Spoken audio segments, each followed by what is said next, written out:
नमस्कार, मी कीर्ती गायकवाड. स्वागत आहे आपलं आय न्यूज 28 मध्ये.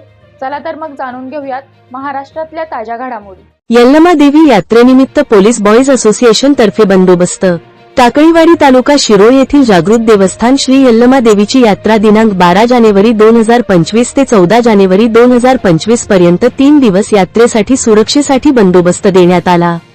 पोलीस बॉईज असोसिएशन जिल्हाध्यक्ष सतीश चव्हाण सर यांच्या मार्गदर्शनाखाली बंदोबस्त लावण्यात आला.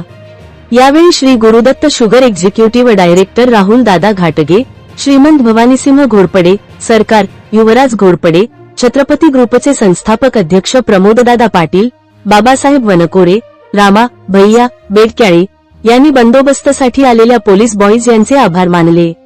या बंदोबस्तासाठी यल्लमा देवीचे पुजारी अप्पासो बस्तवाडे, शीतल बस्तवाडे तसेच यल्लमा देवी यात्रा कमिटी यांचे मोलाचे सहकार्य लावले. पत्रकार नामदेव निर्मलेची रिपोर्ट.